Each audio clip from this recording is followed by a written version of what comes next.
E aí, pessoal, tudo bem? Para quem não me conhece, eu me chamo Harley Pacheco, sou um dos psicólogos aqui do IPSI e hoje a nossa aula vai ser de psicopatologia. Texto muito difícil, muito é o que mais segura aluno na faculdade, assim, mas deixa aluno de dependência. Bem, eu vou usar uma aula que não é minha, essa aula é de uma professora, não lembro o nome da professora, não tem como eu citar, mas uma professora da FMU, tá? É um resumo, essa aula que fala do do capítulo 24 e 25, do Paulo Dallagarondo, né? Dalgalarondo, né? Introdução sobre o naturalismo do Freud, diferença entre neurose e psicose do Freud, loucura, é uma proposta de ação do Geraldo Massaro, mas eu não vou falar de tudo, tá? Vou falar só do capítulo 24 e 25 do Galarondo para não demorar muito também, né? Porque eu já percebi que o pessoal cansa, mas mesmo assim a aula vai ser um pouquinho longa. Se não tiver afim, procura alguma coisa mais light aí na internet, tá? Vai ser uma aula bem hardcore. Primeiro que você tem que saber é que o Dal Galarondo ele é um cara é bem conhecido tal, na área da psicopatologia e tal, né? E o livro dele é um dos mais usados na faculdade de psicologia. No livro, ele situa duas vivências de psicopatológicas, né? Ele fala de duas perspectivas. Como assim? Quais são essas perspectivas? Né? Ele fala da transfundo de vivências psicopatológicas e dos sintomas emergentes. Tá? Esses transfundos de vivências psicopatológicas, ele diz que vem da base da personalidade, é uma espécie de palco, né? É uma espécie de contexto mais geral em que emergem os sintomas. Já os sintomas emergentes, eles são sintomas específicos e vivenciados, tá? Onde há aí uma dialética entre o sintoma emergente e o transfundo, entre a figura do fundo e a parte e o todo, né? O ponto contextual. O que ele está falando aqui é que tem aí um contexto que gera aí, né? Onde aparecem os sintomas e tem os sintomas especificamente tratados. Ele fala que existem dois tipos básicos aí de transfundos, tá? São estáveis, né? E como assim, Harley? Esses dois tipos são os estáveis, né, e os mutáveis, tá? Os estáveis são aqueles que mudam um pouco, que são, por exemplo, a personalidade, a inteligência, né? Ou seja, quanto à personalidade, o Dal Galarondo ele fala que qualquer vivência ela ganha uma conotação diferente a partir da personalidade. Ou seja, pacientes passivos tendem a apresentar sintomas também no modo passivo, né? Já os pacientes que são explosivos, eles tendem a responder aos sintomas de forma mais ampla, mais viva, né? Quanto à inteligência, determina que os contornos e a diferenciação, a profundidade e a riqueza de todos os sintomas, eles aparecem de maneira muito ímpar. Ele fala, o Dalgalarondo, que pacientes inteligentes, eles tendem a manifestar delírios ricos em detalhes. E isso você tem que estar prestar bem muita atenção. Já os mutáveis, né, ou seja, momentâneos, são aquele que o nível de consciência e de humor eles ficam mais perceptíveis e que também atuam decisivamente na determinação da qualidade no sentido do conjunto das vivências psicopatológicas. Quanto ao nível de consciência, ele estabelece a clareza e a precisão dos sintomas. Por exemplo, turbação, né, alucinação auditiva, visual, né, experimentada aí de forma onírica e confusa. Ele fala, o Dalgalarondo, que o humor influi não apenas no desencadeamento dos sintomas, mas como um colorido aí específico dos sintomas. Por exemplo, um estado depressivo, dificuldades cognitivas, para ter uma importância enorme para o paciente, né? Ele vai conseguir perceber isso.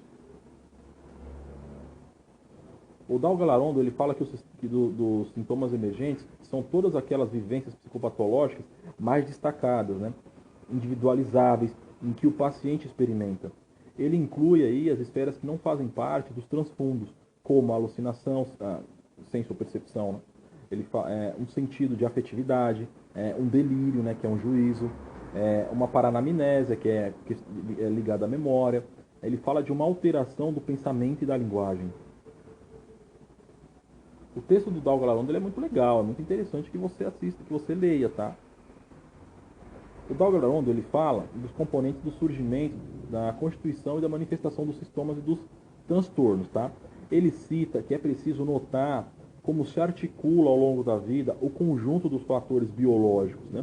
Dos fatores psicológicos, tá? Dos fatores sociais, para a ocorrência ou não de um sistema, de um sintoma, de um transtorno, tá? Ele fala da vulnerabilidade, tá?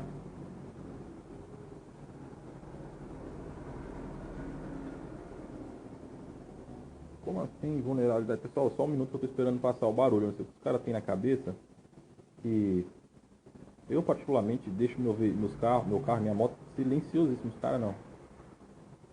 Bem, ele tá falando, e como eu tava falando, ele diz que isso se articula aí no um conjunto de fatores, né? Biológicos, psicológicos, sociais, né? E ele fala que tem uma vulnerabilidade constitucional. O que é isso? É hereditariedade. Ele fala que parece ter, né, um quê de hereditariedade na constituição dos problemas psicológicos, né? Ele fala que esses fatores que são predisposições são os que ocorrem no início da vida, de 3 a 5 anos, mais ou menos, né? Que podem incluir eventos ocorridos nos primeiros anos, como a morte de um pai, abuso sexual, algum trauma, né? Enfim, etc.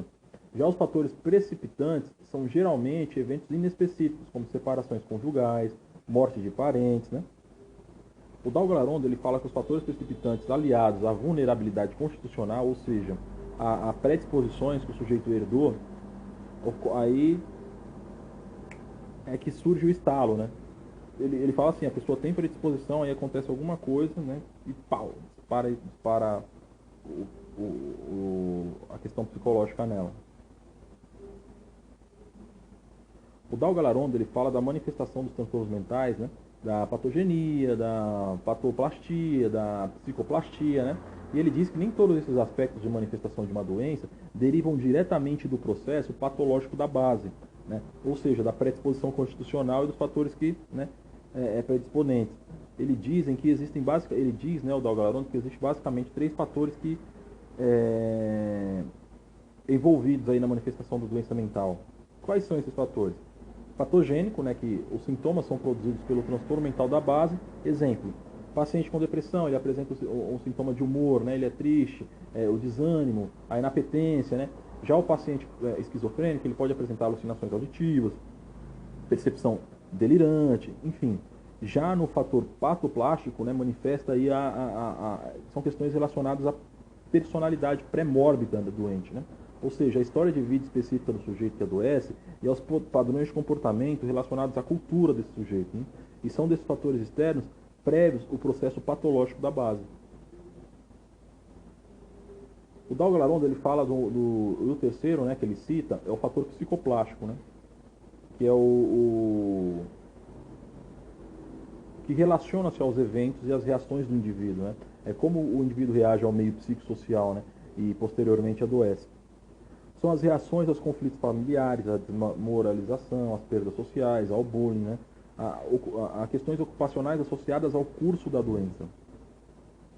Por exemplo, deixa eu dar, um cara de 50 anos, ele é cometido de um episódio depressivo, né? Aí ele sempre teve a personalidade histórica dele para baixo, ou seja, dramática, né? E ele busca atenção para si, ele é um carente afetivo, né?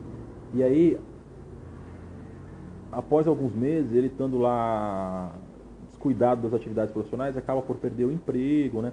E aí você consegue ver, ó, a carência afetiva é o fator patoplástico, tá? O perder o emprego é o psicoplástico. Aí se manifesta mais fortemente os sintomas depressivos, né? Que fica por conta dos fatores patoplásticos, são humor, amor triste, perda de apetite, anedonia, são os fatores patogênicos e finalmente as sensações de fracasso, de inutilidade. E o cara fala, que são os psicoplásticos, né? O cara fala assim, porra, minha vida já é uma merda, eu perco o emprego. E aí desencadeia aí toda uma problemas, caraca, eu tenho uma cicatriz, problemas de depressão, mas enfim. O Dalgarondo, ele fala da evolução temporal dos transtornos mentais, né? Ele fala do conceito de processo de desenvolvimento, surto, fase, reação, crise e episódios, tá?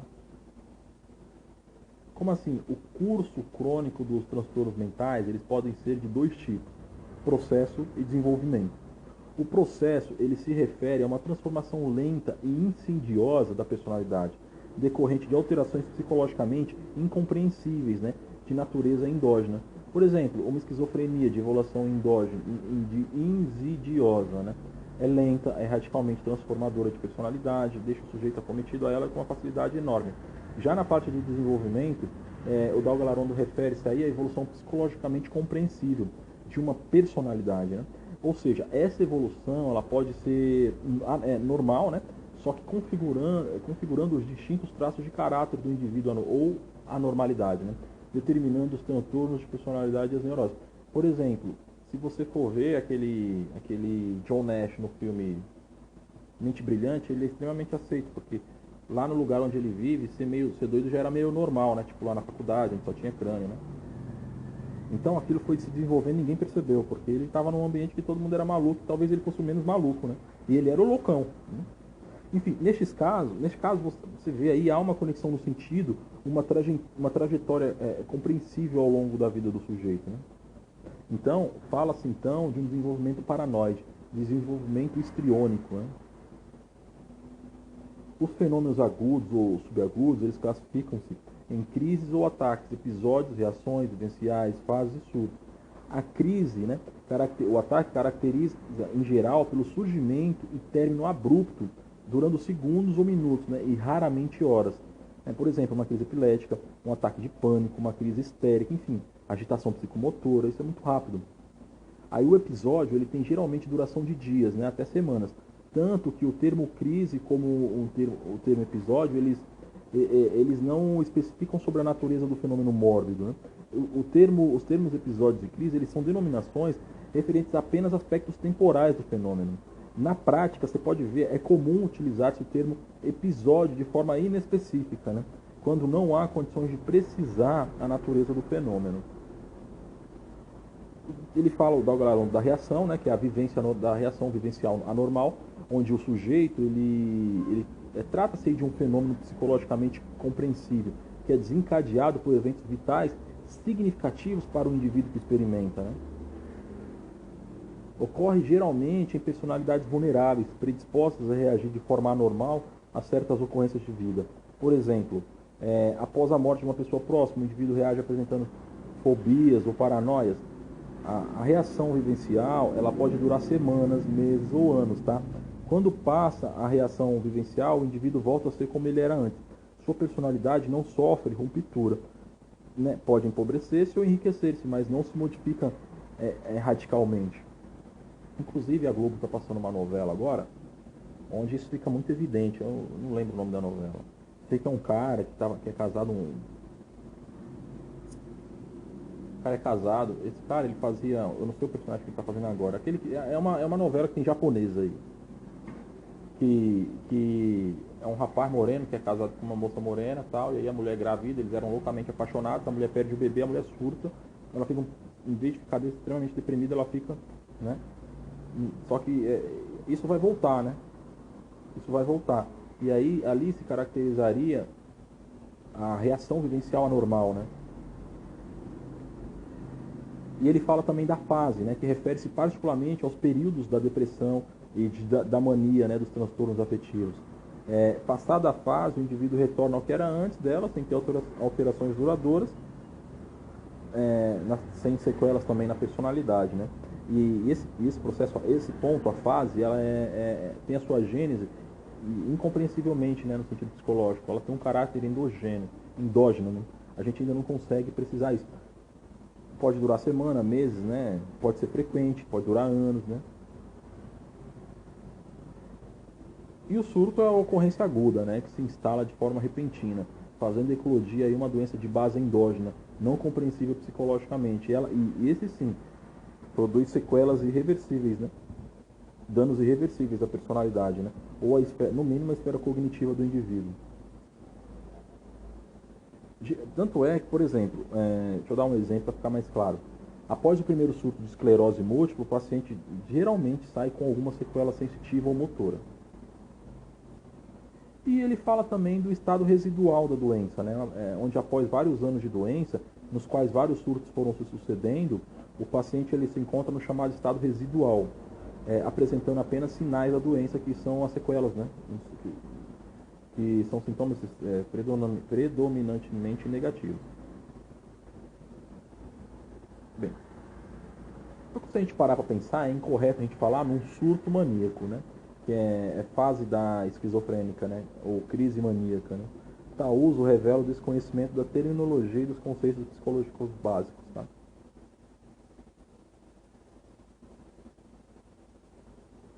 Bem,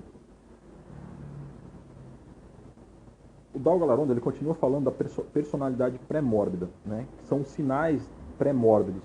São aqueles elementos identificados em períodos de vida do paciente que são claramente anteriores ao surgimento da doença propriamente dita, né? E que acontecem geralmente na infância. Sinais e sintomas prodrômicos, do ponto de vista do Galarondo, é a fase inicial do adoecimento. Então, em relação ao curso dos episódios de transtornos mentais, a literatura psiquiátrica utiliza os seguintes termos. Remissão, que é o retorno ao estado normal, né? Logo após o cara deixa de estar doidão. A recuperação, que é o retorno à manutenção do estado normal, e que a gente caracteriza porque já passa um bom tempo do período, né, no mínimo um ano, sem o sujeito ter nenhuma recaída. E as recaídas ou recidiva, que é relapse, entre aspas, né? Por quê? Porque é o retorno do sinônimo, dos sintomas logo após haver ocorrido de uma melhora. O cara melhora um pouco, aí não tendo passado um ano, ele tem de novo um episódio agudo.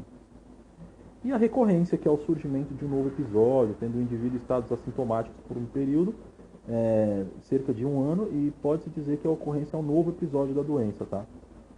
Bem, eu espero que você tenha gostado desse resumo. Foi um resumão, não se engane, o livro do Galarondo é gigante, é uma tralha. Você vai ter que ler ele inteiro, mas mesmo o objetivo não é você decorar, é você entender. Esses conceitinhos que eu falei aqui, você tem que saber, tá? Mas o livro do Galarondo é bom você dar uma vista nele umas 2 vezes, para você saber mais ou menos o que é cada doença, você saber que uma doença é doença quando ela acontece dentro de um período, dentro de um tempo. Por exemplo, você falar com um cara depressivo, não é o cara tá depressivo há uma semana, não existe.